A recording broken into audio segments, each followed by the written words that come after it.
పిల్లలు స్వీట్ అడిగినప్పుడు ఈజీగా ఇలా తయారు చేసి పెట్టండి. మన ఇంట్లో ఉన్న పిండితోనే ఈజీగా ఇలా తయారు చేసి పెట్టవచ్చు. టేస్టీ హెల్దీ అయిన ఈ స్వీట్ని ఇప్పుడు నేను తయారు చేస్తున్నాను. 1 కప్పు గోధుమ పిండి తీసుకొని అందులో 1 గ్లాస్ పాలు 1 గ్లాస్ నీళ్ళు వేసుకొని కొంచెం సాల్ట్ వేసుకొని మొత్తం ముద్దలాగా కలుపుకొని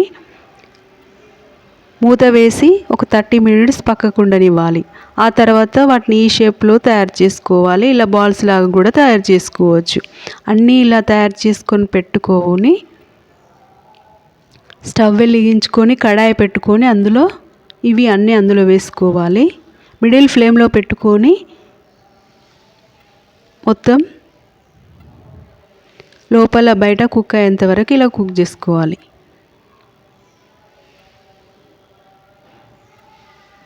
ఇలా మొత్తం కుక్ అయ్యాక ఇప్పుడు షుగర్ సిరప్ తయారు చేద్దాం. ఒక పాత్రలో 1 కప్పు షుగరు 1/2 కప్పు బెల్లం వేసుకొని నీళ్ళు వేసుకొని స్టవ్ వెలిగించి దానిపైన ఇలా పాకం తయారు చేస్తున్నాను. కొంచెం యాలకుల పౌడర్ కొంచెం దాల్చిన చెక్క పౌడర్ వేసుకోవాలి. జీడిపప్పు కిస్మిస్లు బాదంలు ఏవి ఉన్నా సన్నగా కట్ చేసి వేసుకోవచ్చు. ఇలా తీగపాకం వచ్చాక ఇప్పుడు తయారు చేసిన వాటిని అందులో వేసి కొంచెం సేపు ఇలా కుక్ చేసుకొని పక్కకు పెట్టుకోవాలి.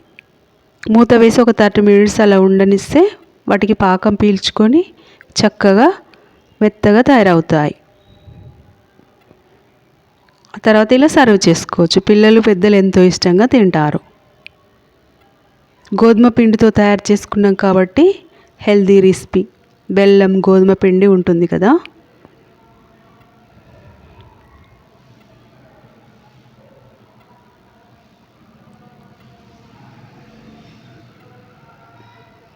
ఒక వారం రోజుల పాటు ఇలా నిల్వ ఉంటాయి.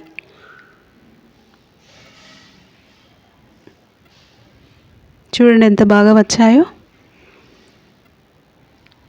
వీటిని ఇలానే తయారు చేసుకొని కొంచెం సాల్ట్ నువ్వులు ఓమా వేసి కూడా మనం ఇలా స్పైసీగా కూడా తయారు చేసుకోవచ్చు.